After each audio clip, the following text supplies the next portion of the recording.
24 કલાકમાં બીજી ઓડિયો ક્લિપની વિસાવદરનો અત્યારે પિકઅપ પૂરું થઈ ગયું.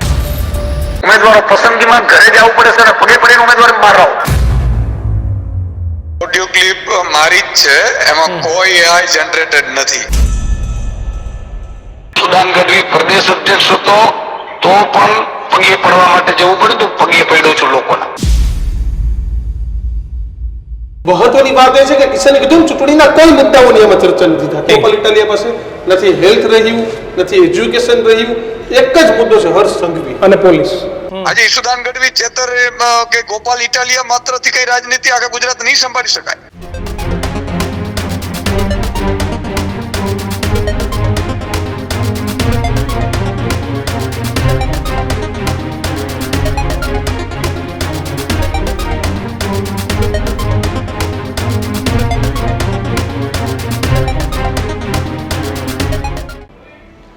નમસ્કાર, વિશેષ રજૂઆત ગર્જનાત સાથે હું કિશન કાટેલિયા આપનું હાર્દિક સ્વાગત કરું છું અને હું છું દીક્ષિત ઠકરાર. આજના ગર્જનાતમાં વાત કરીશું 24 કલાકમાં બીજી ઓડિયો ક્લિપની.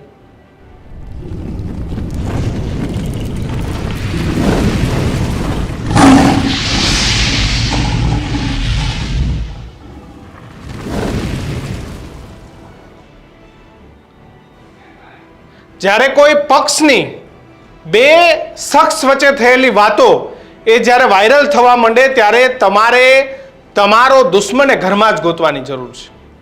આપણે રામાયણના યુદ્ધની આખી વાત આપણે સાંભળીએ છીએ કે રાવણ યુદ્ધ કેમ હારી ગયો, રાવણ યુદ્ધ કેમ હારી ગયો, કારણ કે વિભીષણ એના ઘરમાં હતો.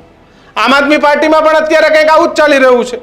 ગઈકાલે જ ગોપાલ ઇટાલિયા કે જેમની આખી વાત, એમની ઓડિયો ક્લિપ એ વાયરલ થઈ, તો ગોપાલ ઇટાલિયાએ વિચારવાની જરૂર છે કે એમની ઓડિયો ક્લિપ કયા એમના માણસે વાયરલ કરી દીધી.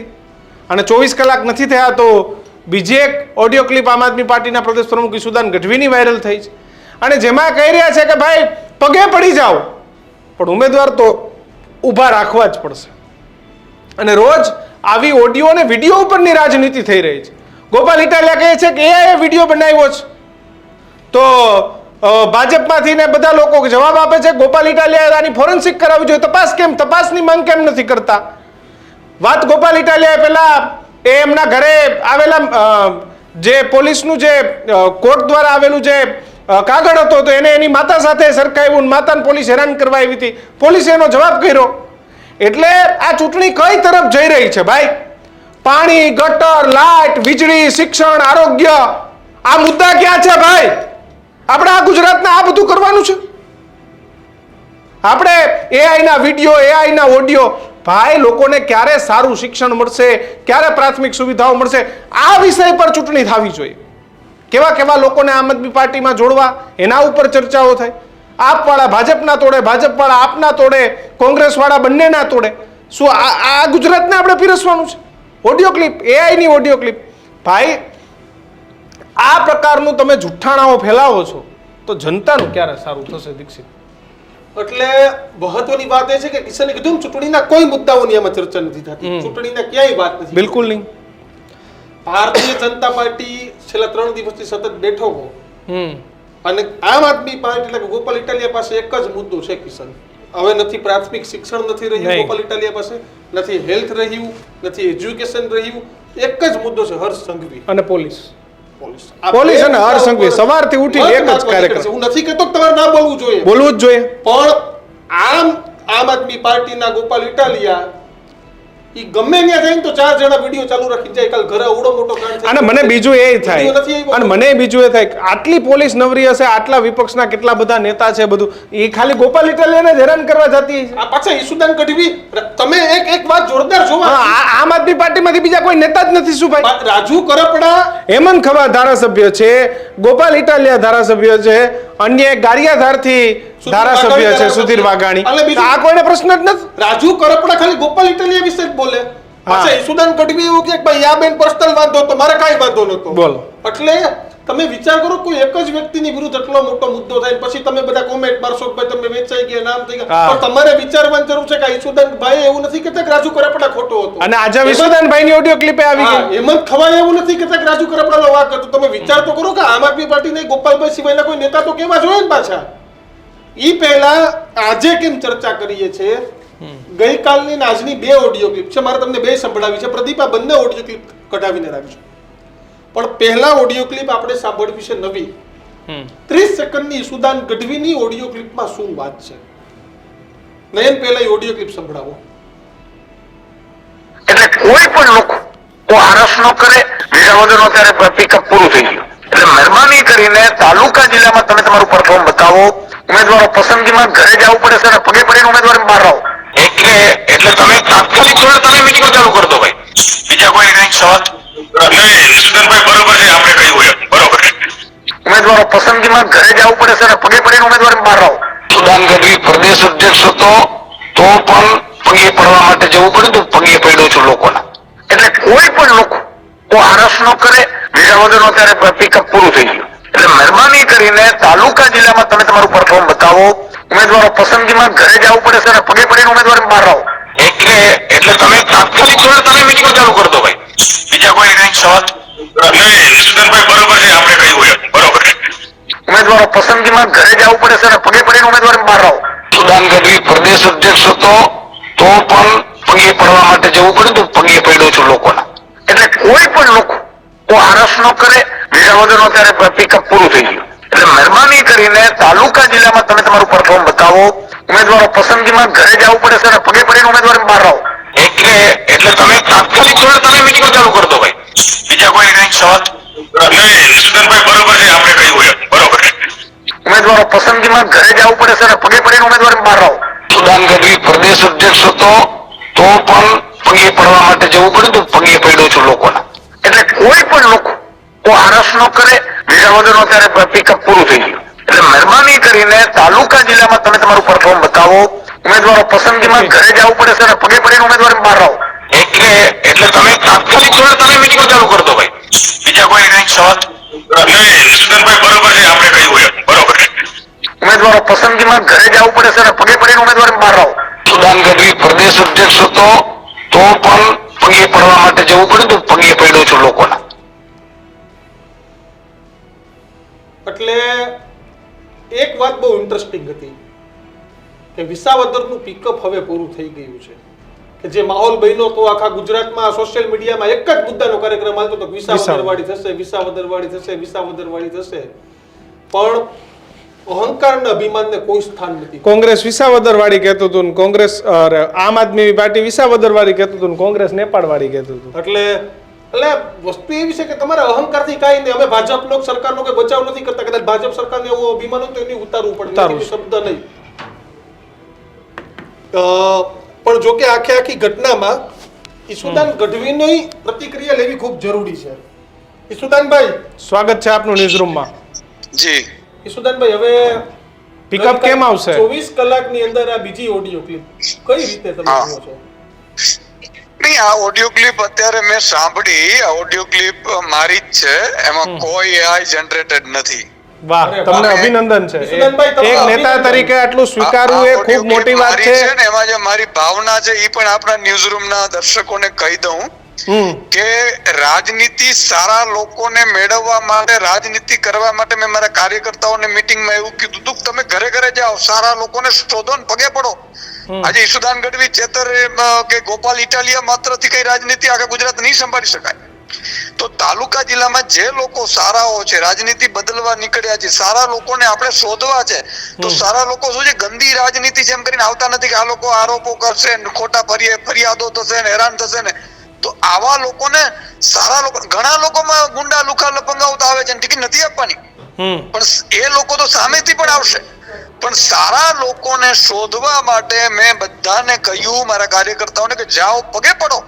મને લાગે છે હું એ પગે પડું છું કે ભાઈ આ સારો વ્યક્તિ છે, તો રાજનીતિ બદલવી છે. તમે આમાં એક શબ્દ એવો કીધું કે વિસાવદરનું પિકઅપ પૂરું થઈ ગયું. સ્વીકારો છો કે વિસાવદરવાળી પિકઅપ હતું એ પૂરું થઈ ગયું?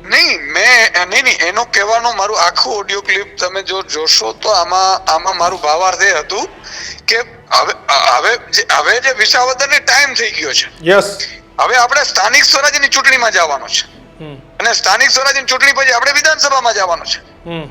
એટલે તમે લોકો ત્યાં લોકોની વચ્ચે જાઓ, બરોબર છે. હવે એને ચૂંટણી લડાવો. વિસાવદર નો પિકઅપ એટલે કે વિસાવદર ની ચૂંટણી તો આપણે લડી ગયા, જીતી ગયા. એ તો ગોપાલભાઈ એક હતા. ઉમેદવાર. હવે તમે તમારામાંથી ઉમેદવારો જે સારા લોકો છે, મજબૂત છે અને સારું કામ કરવા ઈચ્છે છે, ડોક્ટર છે, એન્જિનિયર છે, ભણેલા ગણેલા છે, એવા બધાને જાઓ, હાથે પગે લાગે ને એને રાજનીતિમાં લાવો. પણ ઈસુદાનભાઈ, તમે વાત એવી કરો છો, પણ બીજી તરફ લગાતાર આમ આદમી પાર્ટીના ઉમેદવારો પર અલગ અલગ પાર્ટી એ આક્ષેપો કરે છે કે ભાઈ આ ચોરી વાળો છે ને આની ઉપર આટલા ગુના છે ને આવા માણસને ટિકિટ આપીને પેલા માણસને, તો ખાવાના ને દેખાડવાના દાંત કેમ અલગ અલગ? ઈસુદાનભાઈ, એવું કાંઈ અલગ અલગ નથી. આમાં શું છે, જો અમે આજે ઈસુદાન ગઢવી, તમને ખબર હશે, તમે બે મારી જોડે કામ કરેલું છે, હું ખોટા કામ કરતો નથી, છતાં મારી ઉપર 5-6 એફઆઈઆર થઈ ગઈ. હવે બધા એમ કે આ ઈસુદાન ગઢવી ઉપર તો એફઆઈઆર થઈ ગઈ છે, દારૂની, ફલાણી, છેડતીની, બધી ખોટી ફરિયાદો છે ભાઈ. સારા વ્યક્તિ રાજનીતિમાં શું કામ નથી આવતા? આવા લોકોના ત્રાસથી નથી આવતા, ખોટી ફરિયાદો ના. હા, એટલે હું કહું છું કે સારા લોકોને કહો કે ભાઈ આ યુદ્ધ છે, અને યુદ્ધ કેવું હોય કે યુદ્ધમાં હંમેશા નૈતિકતા હોય, નીતિમત્તા હોય, નિષ્ઠા હોય, એ લોકો જીતતા હોય છે, ભલે હાર લાગે. પણ અત્યારના રાજકારણમાં આ બધું ક્યાં ગોતવા જાશો? હું તમારી જ કહું, ગોપાલ ઇટાલિયાના કાલનો ઓડિયો ક્લિપ હતો કે મારા, અને કાલની જે ભાષા હતી અને પછી કોર્ટની મેટર હતી આખી. બીજું ઈસુદાનભાઈ, તમે મારી સાથે કામ કર્યું, મેં તમારી સાથે કામ કર્યું, કાલની ભાષા ગોપાલ ઇટાલિયાની યોગ્ય હતી. તમારા દિલ ઉપર હાથ રાખી દીધો. આ પ્રકારની ભાષાની રાજનીતિમાં સ્થાન છે. સાંભળો, એ ભાષાઓ કરતા હું તમને એમ નહીં, મારો તમે આડા રસ્તે ચડો. તમે હવે પત્રકારમાંથી બહુ સારા પોલિટિશિયન થઈ ગયા છો, મારા સવાલનો જવાબ આપો. ભાષા યોગ્ય હતી કે નહીં? આ જે લોકોને ભાષા ન ગમતી એ લોકો ઉપર અત્યાચાર થતો હશે, કેટલો કઠિન હશે, હું એમ કહું છું. મારું જે કહેવાનો ભાવ સ્વચ્છ છબીની રાજનીતિ આમ કેમ થશે? રાજુ કરપડાએ એકવાર એવું નથી કીધું કે ઈસુદાનભાઈ આમ કર્યું. એકવાર રાજુ કરપડાએ નથી કીધું. રાજુ કરપડાએ એકવાર એવું નથી કીધું કે ઈસુદાનભાઈ આમ કર્યું, ઈસુદાનભાઈ થી વાંધો હતો. કેમ બધાય છોડીને જાય એક જ વ્યક્તિથી વાંધો હોય? દીક્ષિતભાઈ, ઈ તો કેવું છે ખબર છે, ઈ બધાના પોતપોતાના હોય. હું તો મારું કેવું છે, મારો સ્વભાવ એક અલગ પ્રકારનો સ્વભાવ છે, બરોબર છે. અને હું કોઈ, મેં કીધું હું અપેક્ષા રહિત બધું ચાલુ છું. મને ઈશ્વરે આપ્યું છે, એમાં ખુશ છું, ઈશ્વર કરાવડાવે છે, કરું છું. મારું એક પોતાનું એક વ્યક્તિત્વ એવું છે, બરોબર છે. મને ક્યારેક ગુસ્સો આવે છે, હું ક્યારેક એગ્રેસિવ થઈ જાઉં છું, થઈ જ જાવ એ કઈ, પણ એનો મારો ભાવ છે એ ક્યારે હંમેશા એવો નથી હોતો. બિલકુલ બરોબર છે. ઈસુદાનભાઈ, આભાર. તમે સ્વીકાર કર્યો એ વાત અમને ગમી. કા ઓડિયો ક્લિપ તમારી છે, કમસે કમ તમે કોઈ નાટક તો ન કર્યા કે નહીં એઆઈ જનરેટેડ છે, ના છે, નોનું છે. આભાર ઈસુદાનભાઈ, અમારી સાથે વાતચીત કરવા બદલ, તમારી સ્પષ્ટતા આપવા બદલ. તો હવે સીધા જ આપણે પ્રશાંત ગઢવીને ઘણા વેઇટિંગમાં બેસાડીએ. પ્રશાંત ગઢવી આપણી સાથે જોડાયેલા છે ગર્જનાથમાં. પ્રશાંતભાઈ, સ્વાગત છે આપનું.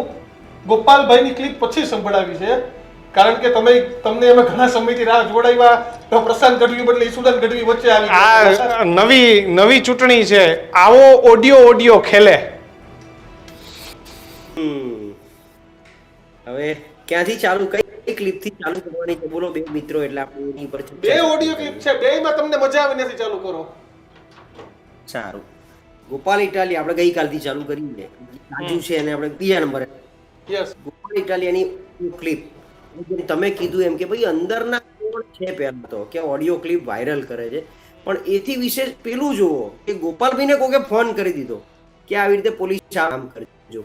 હવે આ જ ગોપાલભાઈએ વિસાવદરની ચૂંટણીમાં જ્યારે એઆઈ જનરેટેડ કેશુબાપાનો એક વિડીયો મૂક્યો, તો એ બહુ સારો લાગ્યો. તો અત્યારે એઆઈ જનરેટેડ વોઇસ, એટલે તમે જ ગામને શીખવાડ્યું કે આવા વિડીયો બનાવાય અને આવી વોઇસ ક્લિપે કરાવાય.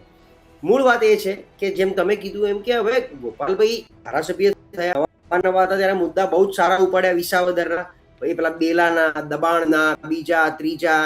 અત્યારે બી વિધાનસભામાં અમે ઘણી વાર મળ્યા, આ વખતે વિધાનસભા ચાલુ હતી, અને એક એક વસ્તુનું બહુ જ બારીકાઈથી બધું કરી. એટલે ધારાસભ્ય મટીરિયલ ચોક્કસ છે, પણ એટલે ધારાસભ્ય તરીકેની જવાબદારી નિભાવવા માટે સક્ષમ પણ છે.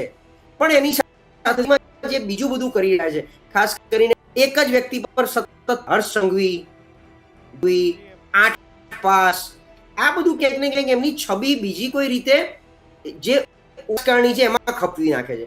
જે ઈસુદાનભાઈ આપણે વાત કરતા હતા કે સારા માણસોને, તો ગોપાલભાઈને એક સારા માણસ તરીકે, સારા વ્યક્તિ તરીકે, એકદમ જનતાના તરીકે લોકોએ ચૂંટી કાઢ્યા.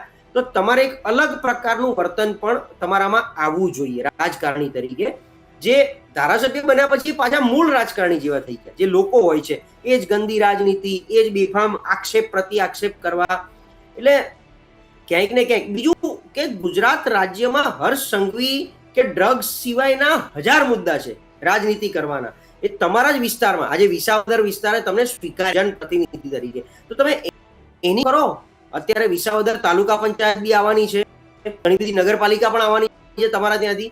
તો એની વાત તમે કરો કે એમાં પાયાની સુવિધામાં ક્યાં કાચું રહી ગયું છે.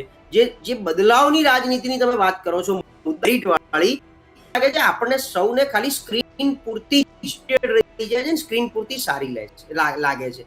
એટલે ગોપાલી જે તમે કીધું ભાષા થોડીક અયોગ્ય, ઘણીવાર વધારે પડતી આક્રમકતા સાથે એ પોતે ભાન ભૂલી જાય છે કે હું શું બોલી રહ્યો છું.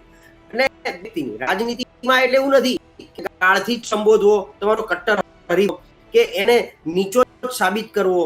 હમણાં કંઈક ફરતી એક ક્લિપ આવી કે વાજપેયીજીએ એવો સ્વીકાર કર્યો કે પરમાણુ પરીક્ષણનો શ્રેય મને નહીં નરસિંહ રાવને આપો. શરૂઆત તો એમણે કરી હતી. એટલે ક્યાંક રાજનીતિમાં દુશ્મન સાથેનો સારો વર્તાવ પણ તમને એમના મોટો કરી નાખશે, એનાથી દુશ્મન મોટો નથી થતો. એટલે એ જે એમનું સતત એક વ્યક્તિગત ટાર્ગેટ છે ને, મને લાગે છે એમાંથી એમને બહાર આવવું પડશે. બીજી વાત, ઈશુદાનભાઈના વિડીયોની વાત કરીએ તો હું જ્યારથી આમ આદમી પાર્ટી ગુજરાતમાં આવી અને આજની તારીખે કે એક તો ચૂંટણી ટાણે જાગે છે અને ચૂંટણી જ લડવું મુકાઈ ગઈ છે, ભાષાની સંયમતા મુકાઈ. તમે કીધું એ બહુ મહત્વની. ગમે એમ કરી લાગણી વશ થઈ લોકોને પોતાની વાતમાં પોતે કે છે સાચું એ વાત તરફ લઈ જવા તો ઠીક છે, કાલ તાત્કાલિક પુરાવાઓ આવ્યા તે આવ્યા. ઈશુદાનભાઈને એક વાત ગમી કે પહેલા ઝાટકે સ્વીકાર લીધો કે આ મારો મારી પણ મેં મારી પાર્ટી માટે કર્યું, એમ મને પાર્ટી માટે પગે પડવું પડે વાંધો નથી. આ ભાઈએ કેવું હતું કે ભાઈ મેં મારી પાર્ટી માટે કર્યું, મેં મારી રાજનીતિ ચમકાવવા કર્યું. એટલે મારી વ્યક્તિગત રાજનીતિ અથવા પ્રશાંતભાઈ એક જ પક્ષ પણ બે અલગ અલગ તમે ચહેરાઓ તમે જોઈ લો. એક જ પક્ષ, તમે પક્ષ એક જ, પણ તમારામાં સ્વીકારવાની તાકાત જોઈએ ને ભાઈ, સાચું ખોટું.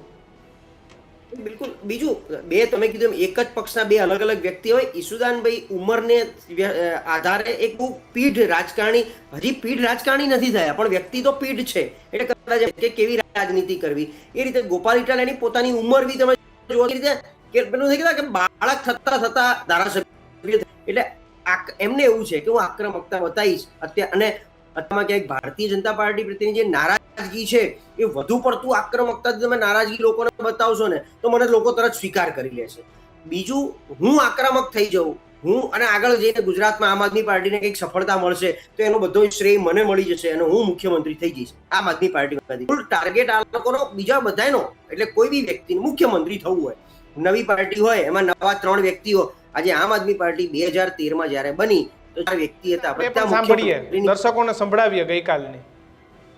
જી નયન, ગઈકાલ વાળી ઓડિયો ક્લિપ પ્લે કરો. અને ગોપાલભાઈ, હા જીતુ બોલો. હા ગોપાલભાઈ, ઓલો વોરંટ હતો તમારો મહેસાણાનો, એ આવવાના જ વોરંટ બજાવવા આજકાલમાં. હાથી ભલે ના આવે એમ નહીં, પણ ઓલો હવે નિયમ નીકળ્યો છે ને, સુએલો નિયમ. એ લોકોએ કાંઈક પોર્ટલ બનાવ્યું છે, એમાં પોલીસવાળા ઘરે વોરંટ બજાવવા જાય ને પછી આ સાબિતી હાટું પોલીસવાળા ઘરે આવીને ઘરના ફોટા પાડે કે પછી પોર્ટલમાં અપલોડ કરે કે ભાઈ અમે ત્યાં ગયા હતા એ પાને પકડવા. હાથી પાડવા દો ફોટા, એ તો હારું ના પડાય હતું. આપણે કહેવાનું ભાજપ પોડા મારી પાછળ પડ્યા, બીજું હું. પણ તમે ઘરે નહીં હો ને.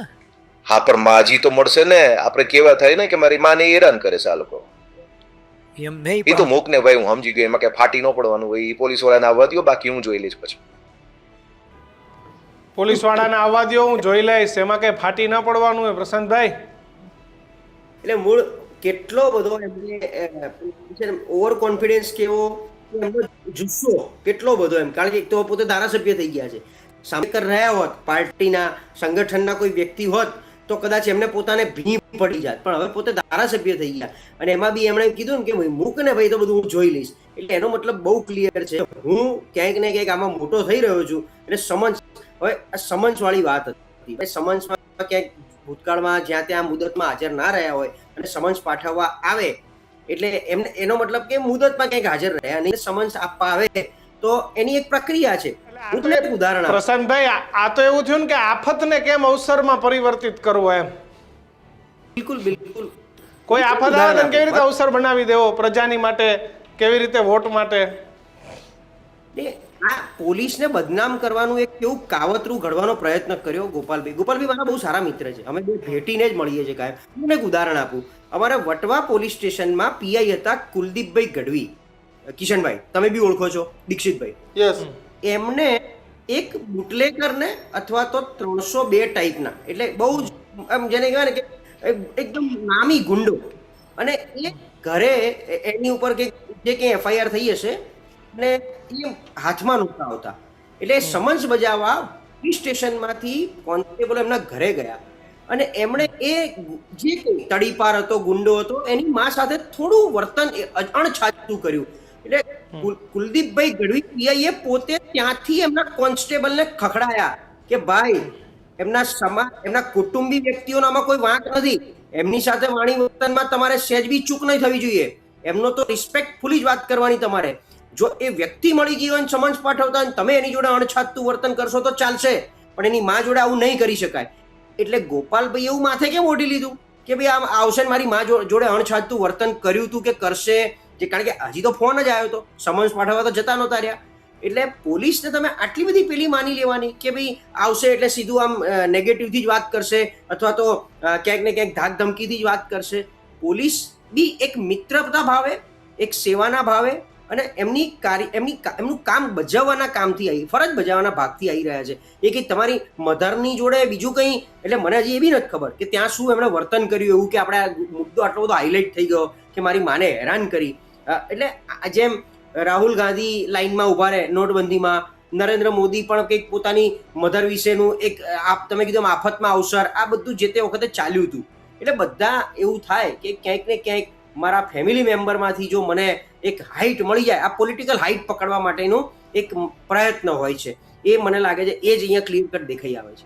જી કિશનભાઈ, પોલિટિકલ હાઇપ માટેનો પ્રયત્ન હોય છે, પણ આ ચૂંટણી પ્રજાની છે, પ્રજાના પ્રશ્નોની છે, પ્રજાની પીડાની છે, તો એને હાઇપ આપે એવી કંઈક આશા રાખીએ. ગઢવી સાહેબ, ખૂબ ખૂબ આભાર. તો બસ વાત એ જ છે કે પ્રજાના પ્રશ્નોની વાચા આપવી જોઈએ. કઈ રીતે પ્રજાના પ્રશ્નોની વાચા આપી શકાય? કારણ કે ભારતીય જનતા પાર્ટી અને કોંગ્રેસ અને આમ આદમી પાર્ટી, તમે સીધી રીતે જાઓ કિશન, તો આ વખતે કોંગ્રેસ વિવાદોથી બહુ દૂર રહી છે.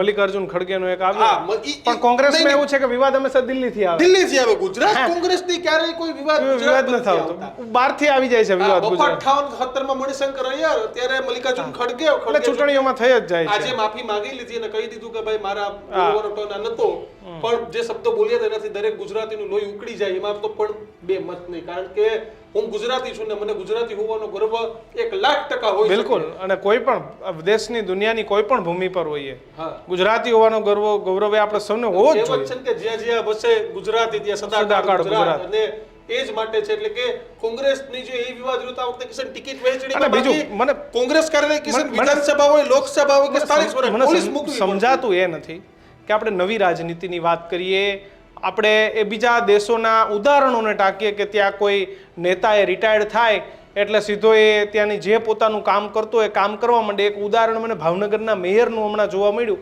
કે મેયર પદ છોડ્યા પછી પાછા વેલ્ડિંગની દુકાને જઈ અને પોતે વેલ્ડિંગ કરતા હતા. ભારતમાં અને ગુજરાતમાં આવું ખૂબ ઓછું જોવા મળે. પહેલો એવો કિસ્સો છે ભાવનગરની બોલબાલા નામની ચેનલમાં ગઈકાલે જ અમે જોયું. આ એક દ્રશ્ય કે અને એને કોઈ કીધું કે મને કોઈ મનમેક નથી. હા, કોઈ મનમેક નથી, પણ જિલ્લા પંચાયતના પ્રમુખ મેયર કોઈ હતા. આપણે તો કેવું છે કે એકવાર સરપંચ બન્યા પછી આજકાલ ગુજરાતના સારા ગામડાઓમાં સરપંચે ઇનોવા નીચે પગ નથી મૂકતા ભાઈ. ભત્રીજા સરપંચ લખાવી. એટલે આ પરિસ્થિતિ છે. પણ મને એ વાત ભાવનગરની ખૂબ ગમી. અને આપણે વારંવાર વાત કરીએ કે કોંગ્રેસે 60 વર્ષ રાજ કર્યું, કોંગ્રેસના નેતા ટીપટોપ કન્ડિશનમાં જ ફરે છે જેમને સરકાર ભોગવી. ભાજપે રાજ કર્યું તો ભાજપના નેતા ટીપટોપ કન્ડિશનમાં ફરે છે. આમ આદમી પાર્ટી નવી આવી છે. અરવિંદ કેજરીવાલ સીએમમાંથી નથી, પણ એ છતાં એમને આજે પ્લેન આ તે બીજું ત્રીજું કાંઈ છૂટતું નથી. એ કોઈ રાજકારણમાં એકવાર એવું છે કે પકડી લીધા પછી બધું મારું. શબ્દ શું ખબર કિશન? પ્રજાની સેવા. સેવા તો છે, અને સેવા કરવા માટે કેટલા બધા લોબિંગ કે સાહેબ મારે સેવા કરવી છે, મારી ટિકિટનું જોજો. એટલે સેવા કરવા એટલે આ એક જ અવસર કિશન એવો છે કે સેવા કરવા માટે આપણે પૈસા આપીએ જરાક. એટલે મેવા લેવાની સેવા છે. જો આમાં ક્યાંક મેયર બેયર સ્ટેન્ડિંગમાં વારો આવી જાય અને અમદાવાદ જેવડી કોર્પોરેશન હોય ભાઈ જેનું બજેટ ભૂક્કા કાઢી નાખે એવું હોય તો આપણે સેવા થઈ જાય આપણા ઘરે પ્રોપર જેવી કરવી.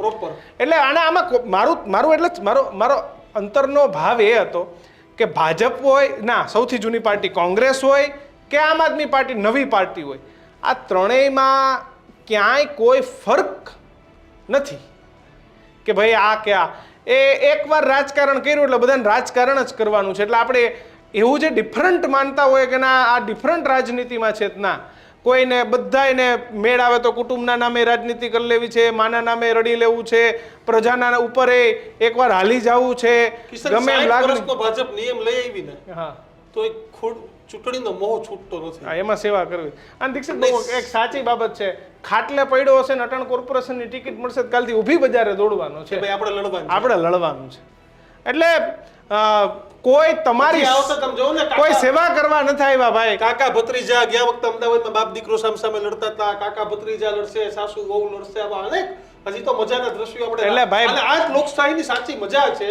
પણ લોકશાહીની મજા કરતા કરતા છેલ્લા 24 કલાકમાં 2 ઓડિયો ક્લિપ આવી ગઈ અને બંને ઓડિયો ક્લિપ પર આજે અમે ચર્ચા કરી. જો કે અમારો ચર્ચા આજે બીજા મુદ્દાનો હતો, પરંતુ ઈશુદાનભાઈ ગઢવીની ક્લિપ આવી અને ઈશુદાનભાઈ ગઢવીનો પણ અમને એવું થયું કે અમારે એનો પક્ષ લેવો જોઈએ, તો એનો પક્ષ પણ લીધો. ત્યારે આખી ઘટનાને લઈને તમારું શું માનવું છે તે અમારા કોમેન્ટ બોક્સમાં લખજો. અને જુઓ, હજુ પણ તમે અમારી ચેનલ લાઈક શેર કે સબસ્ક્રાઇબ નથી કરી તો અત્યારે જ શેર અને સબસ્ક્રાઇબ કરી દેજો. અને સાથે જ ન્યૂઝરૂમ ગુજરાત હવે તમારા ટેલિવિઝન સ્ક્રીન પર પણ આવી ગઈ છે. તો GTPL 285 નંબર, જીઓ ટીવી, સાથે જ સિટી કેબલ વડોદરા અને સહિતના નાના મોટા પ્લેટફોર્મ પર આવી ગયા છે. તો ત્યાં પણ એટલો જ પ્રેમ આપતા રહો અને અમને આપશો રજા. નમસ્કાર.